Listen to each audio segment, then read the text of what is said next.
just 22 years old, Katie Sepich's life was taken in the most brutal, shocking way. A crime so violent that it not only ripped apart her family, but also led to a massive shift in the law.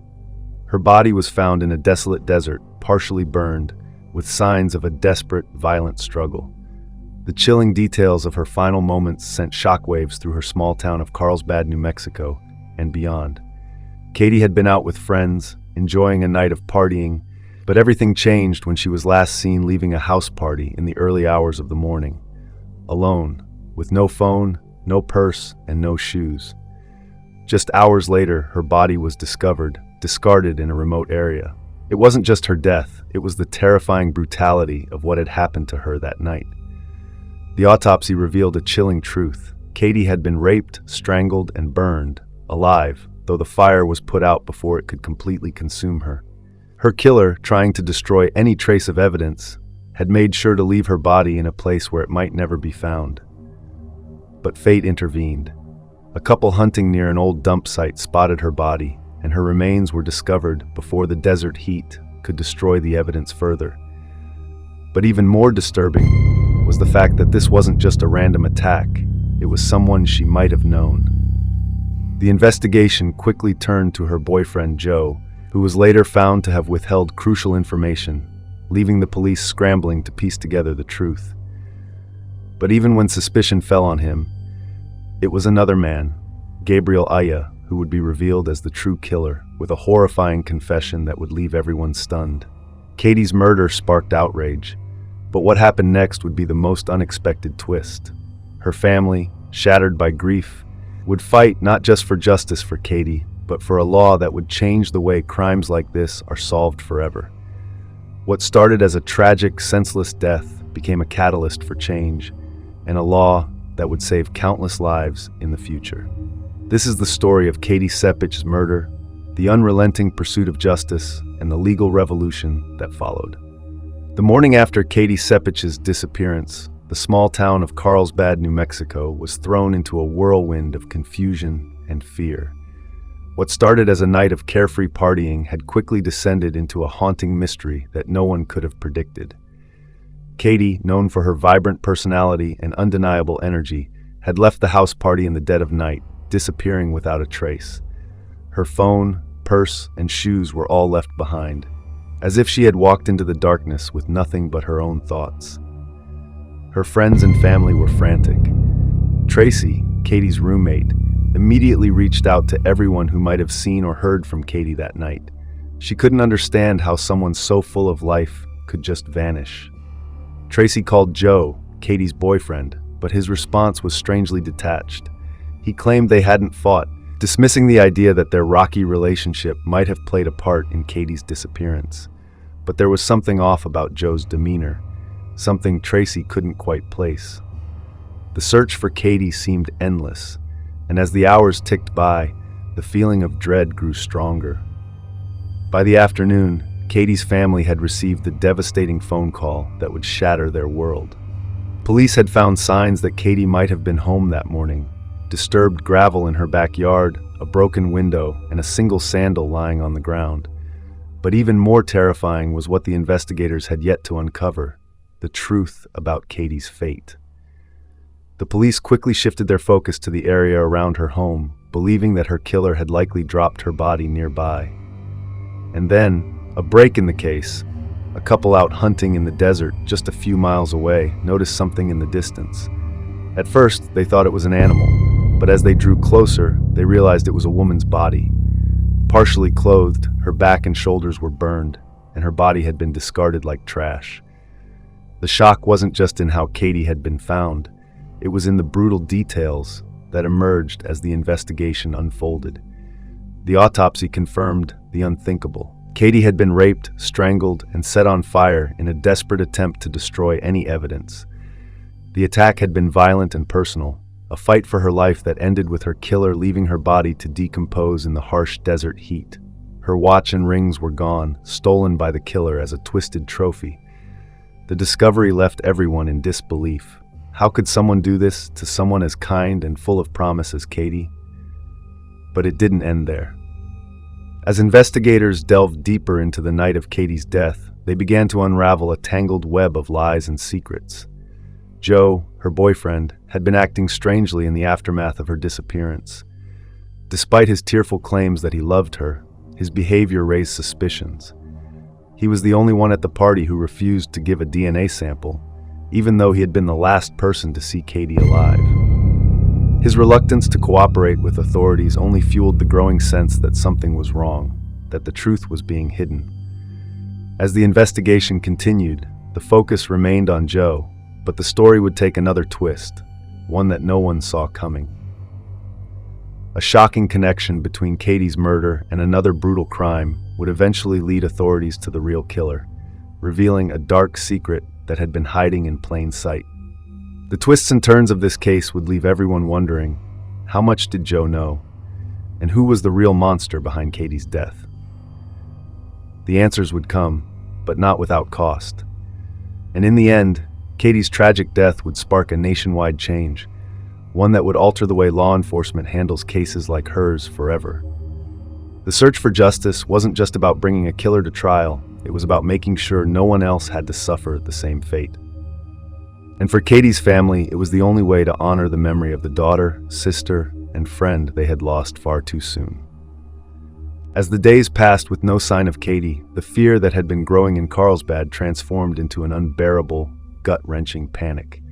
Her family, friends, and the entire town were consumed by one overwhelming question: what had happened to Katie Sepich? The police had no answers, but the signs were chilling. Katie had left the party alone in the middle of the night, barefoot, with no phone or belongings. Where had she gone? And why hadn't anyone seen her? It seemed impossible for someone so full of life, someone everyone knew and loved, to simply disappear. At first, the authorities believed that Katie might have wandered off after a fight with Joe, her boyfriend. After all, the two had been struggling with their relationship for weeks. But as they dug deeper, the inconsistencies in Joe's story began to surface. His behavior was strange, distant, almost apathetic. He claimed to have gone searching for Katie after she left the party, but there was one glaring issue. When he drove past her house, he never even bothered to stop and check on her, assuming she had just gone to sleep. Instead, he went back to the party and fell asleep in a drunken stupor next to the other woman he'd been seen with earlier in the evening. His failure to act, his lack of concern, left investigators wondering, was Joe hiding something? Did he know more than he was letting on? But when the search for Katie turned up nothing, the investigation shifted toward a more disturbing possibility. Someone else could be responsible for her disappearance. What followed was a chilling discovery that would change everything. While investigators were focusing on Joe, a breakthrough came from an unexpected place. A couple out hunting in the remote desert east of Las Cruces, New Mexico, made an eerie discovery that would send shockwaves through the investigation. As they ventured through the vast wilderness, they spotted something that seemed out of place, an object lying on the ground in the distance. As they drew closer, the horrifying truth became clear. It was the body of a woman. But this wasn't just any body. This was Katie. What they found was nothing short of horrifying. Katie's body was partially clothed, her back and shoulders burned in an apparent attempt to destroy evidence. The manner in which her body had been posed, her legs spread apart, suggested a brutal assault, an intentional act designed to humiliate and degrade her. Nearby, investigators found tire tracks leading to the scene, indicating the killer had used a vehicle to transport her body to this remote area. The discovery left everyone reeling. This wasn't some random attack. Katie's final moments had been violent and desperate. The crime was personal, and it had been carried out with a sickening level of cruelty. As the autopsy report confirmed the unimaginable, Katie had been raped, strangled, and burned. Her death had been agonizing, a fight for her life that ended in the most brutal way possible. The evidence was clear. Someone had wanted to make sure Katie didn't survive. But who? And why? As police turned their attention to Joe, the picture began to grow murkier.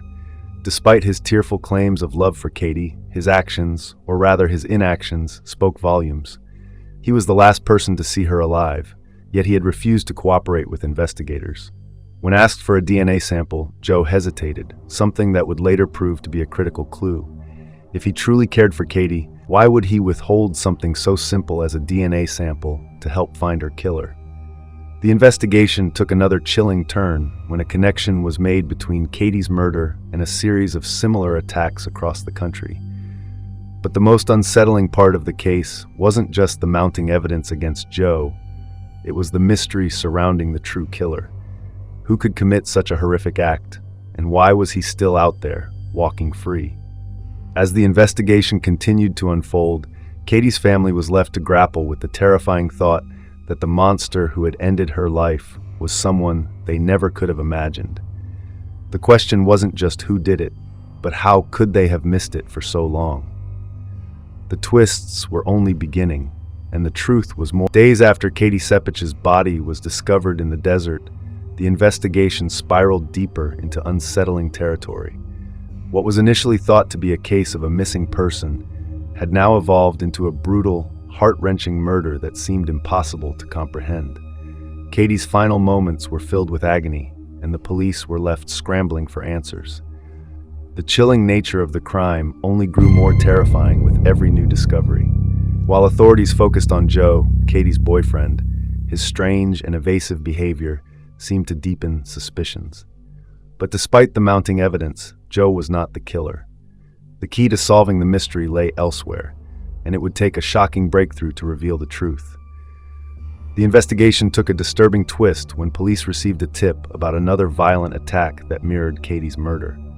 In Green Bay, Wisconsin, a woman had been abducted, raped, strangled, and burned by two men. The similarities between the two cases were chilling. Both victims had been left in remote areas, burned, and discarded like garbage. Was there a link? Could the same person be responsible for both crimes? As police followed this lead, they uncovered a horrifying connection that would send a shiver down anyone's spine. Two men, Gregorio Morales and Juanito, were involved in the attack in Green Bay. When authorities released sketches of the perpetrators, a manager from a dairy farm in Wisconsin recognized them immediately. His employees had fled town shortly after the crime, and Morales had recently returned. The manager helped police obtain a DNA sample from him, which would eventually lead to a conviction for the assault in Green Bay. But in an eerie twist, their DNA didn't match the evidence from Katie's murder. With this false lead behind them, the investigation took yet another gut-wrenching turn. More time passed, and the case seemed to stall. Just when it appeared that Katie's killer might never be found, a breakthrough came from an unexpected source. In 2004, a man named Gabriel Aya, who had a criminal history of stalking and burglary, was arrested after attempting to break into the apartment of two New Mexico State students. His bizarre behavior, watching the women from outside their windows, left them terrified. When police arrested him, they had no idea just how deeply his past would be connected to Katie's tragic death. But when Ayla's DNA was eventually linked to Katie's case, the truth was revealed in a way no one expected. Gabriel Ayla, a man who had slipped under the radar for so long, was Katie Sepich's killer. His connection to her murder was nothing short of horrifying. It was revealed that he had come across Katie on the night of her death by pure chance. Something as simple as the timing of her leaving the party. But that split-second decision would forever change everything. The unthinkable truth had come to light, but it was almost too late. Gabriel had gone unnoticed for years, leaving everyone wondering how many other crimes he could have committed. How did someone like him slip through the cracks for so long? Katie's family, having already been through so much grief, now faced the reality of a system that failed to connect the dots in time. The hunt for justice had taken far too long, and they were left with the haunting thought of how different things might have been if they had known the truth sooner. But even as they mourned their loss, the Sepich family would turn this devastating tragedy into a catalyst for change, one that would ensure no other family would have to experience the same pain. As the horrifying truth about Gabriel Aya emerged, Katie Sepich's family was forced to confront the unimaginable. The man who had taken their daughter's life was someone who had slipped under the radar for years.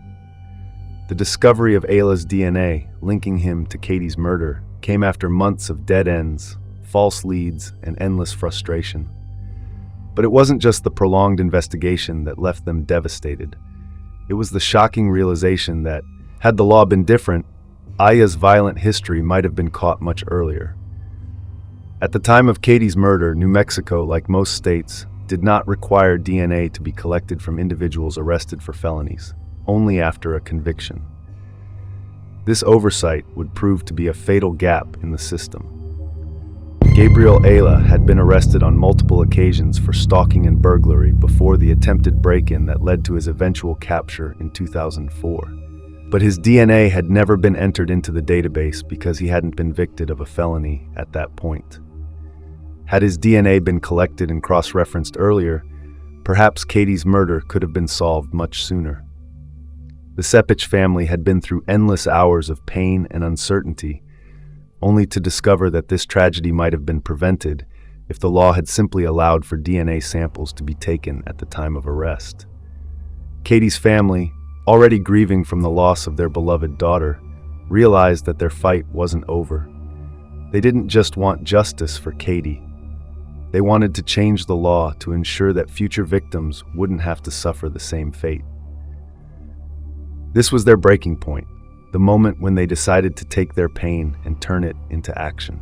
With incredible strength, Katie's parents, Dave and Jan, pushed for legislative change, advocating for a law that would require DNA to be collected from anyone arrested for a felony, even before they were convicted. They weren't just seeking retribution for their daughter's murder, they were determined to protect other families from the same heartache they had endured.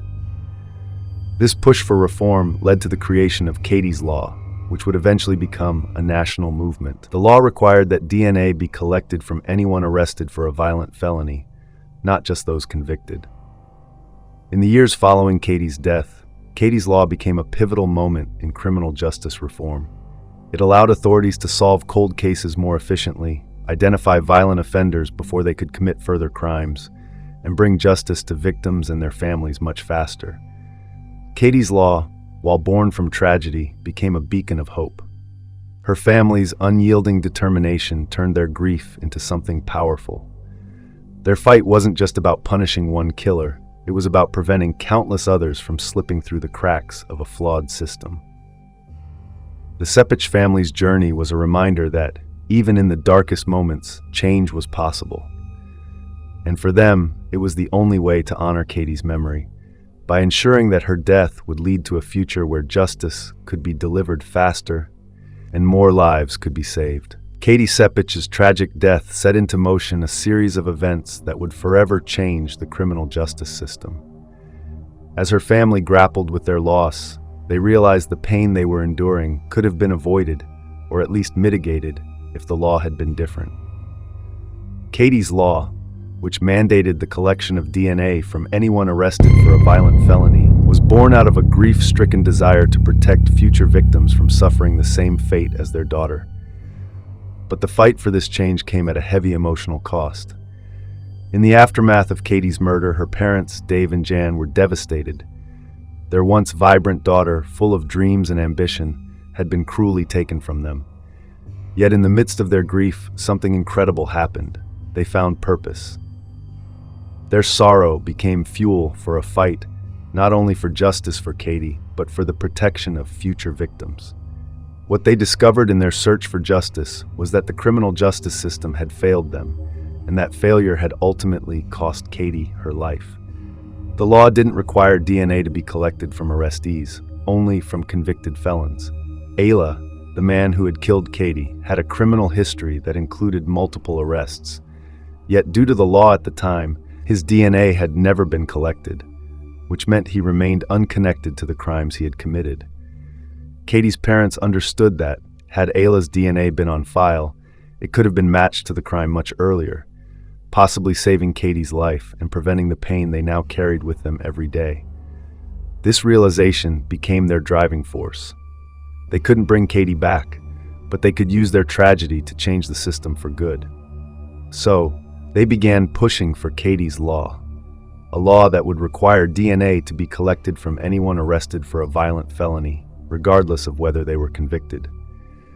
Katie's Law, which passed in New Mexico in 2007, would go on to spark a nationwide movement, inspiring 31 other states to follow suit.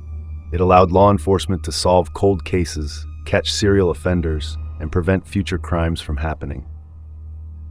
But more than just a legal victory, it was a victory for Katie's memory. It was a way to honor her life by ensuring that the justice system worked more efficiently to protect others. For Dave and Jan, this was the only way to cope with the pain of losing their daughter, the knowledge that her death wasn't in vain. Katie's Law didn't just change the legal system, it gave hope to countless other families who had suffered from unsolved crimes.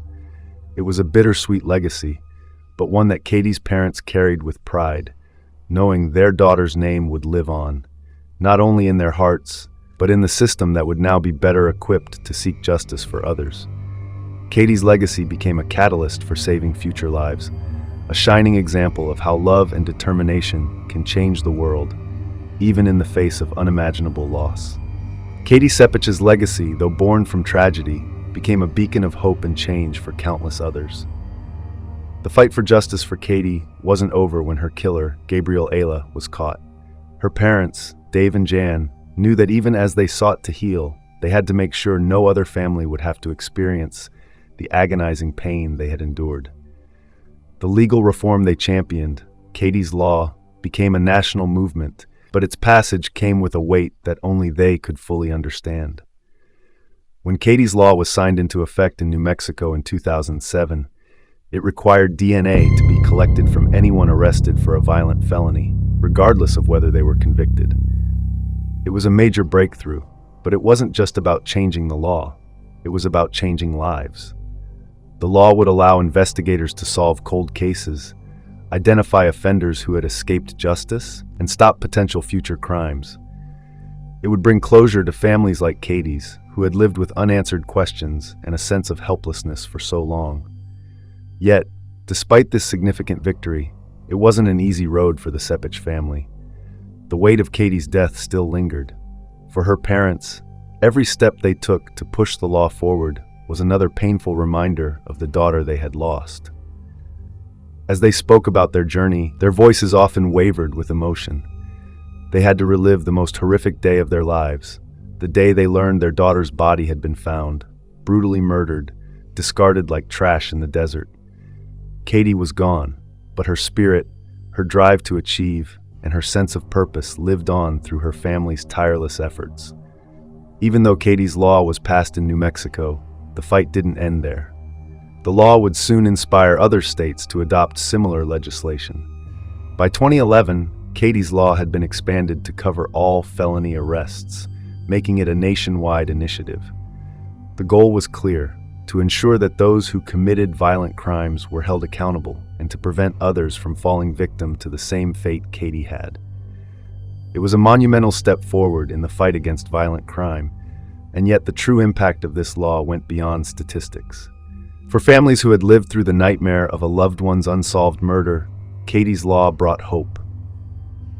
The law wasn't just about catching criminals, it was about giving families the justice they deserved. And for the Sepich family, it was the one thing that kept them going. Through their grief, through the moments when they could barely bear the weight of their loss, they found purpose. Katie's death was tragic, but the law that bore her name would save lives, prevent crimes, and give answers to families who had waited far too long for closure. What Katie's family had done was nothing short of extraordinary.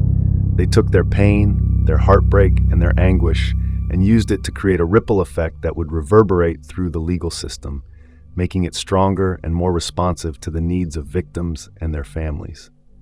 In their darkest hour, they refused to let Katie's death be in vain. Instead, they made it a driving force for change, a legacy of love, hope, and justice that would continue to make a difference long after their daughter's life was tragically cut short. Katie's Law became more than just a piece of legislation. It became a symbol of the enduring strength of the human spirit, a reminder that even in the face of overwhelming grief, it's possible to create something powerful that changes the world. For the Sepich family, it was their daughter's final gift to society, a chance to save future lives and bring justice to those who had long been denied it. Katie's name would live on, not just in their hearts, but in the very laws that helped keep others safe. It was a legacy that proved love could overcome the deepest pain, and that even in loss, there is the potential for immense transformation. Katie Sepich's story, though marked by heartbreak and loss, became a powerful testament to the resilience of the human spirit and the capacity for change even in the most painful circumstances. For her family, the battle for justice was not over with the passing of Katie's law. It was only just beginning. As the years passed, Katie's parents, Dave and Jan, held on to the belief that their daughter's tragic death was not in vain. They continued to advocate for Katie's law, a law that would have a far-reaching impact on the criminal justice system, preventing countless crimes and bringing closure to families who had been living with unsolved cases. The law, which required DNA samples to be collected from individuals arrested for violent felonies, became a landmark in criminal justice reform. Its passage in New Mexico was the first step in a nationwide movement to ensure that the DNA of arrestees was entered into a database, enabling law enforcement to track offenders more effectively, identify serial criminals, and solve cold cases. By 2011, Katie's law had expanded to include all felony arrests, and 31 other states followed New Mexico's lead, adopting similar legislation. It was a ripple effect that would continue to grow, and each success, each new state that enacted similar laws, was a tribute to Katie's memory and the family's unwavering determination. But beyond the legislative changes, Katie's law became a symbol of hope for victims' families who had suffered in silence, waiting for justice that often never came. The law empowered families to believe that their loved ones' cases could be solved, that their voices could be heard. In the case of Katie, the law allowed her family to fight not only for their daughter, but for the justice system itself. A system that failed Katie initially, but was being rebuilt, piece by piece, thanks to their tireless advocacy. Katie's parents, despite their grief, spoke publicly about their journey, sharing their pain, their frustration, but also their sense of triumph. They knew that their daughter's life had been violently and unfairly taken, but in the wake of that unimaginable loss, they found a sense of purpose. Katie's memory would live on in every case that was solved, in every potential victim who was spared, because the criminal justice system was now equipped to identify dangerous offenders before they could strike again. For the Sepich family, every victory, every law passed, was a small piece of justice for their daughter. Katie's legacy was not only about legislative change, but about the emotional strength it took for her family to persevere. After her death, they could have easily succumbed to their grief, allowing the pain to consume them. But instead, they chose to channel their sorrow into something that could help others, something that could prevent other families from suffering the same agony they had. Katie's life, though tragically short, was not forgotten. It was immortalized in a law that would help prevent further tragedy. Her name would continue to resonate in the halls of justice, reminding lawmakers, law enforcement, and the public of the importance of protecting the most vulnerable. For those who knew Katie, for her family, and for everyone touched by her story, the true impact of Katie's law was seen in the lives it saved. And perhaps most profoundly, it was seen in the way that, through immense loss, the Sepich family found a way to make the world a better place in Katie's name. Their daughter had been stolen from them, but through their relentless fight, they ensured that her memory would never fade. Katie's legacy was one of love, hope, and unyielding determination to make the world a safer, more just place for everyone.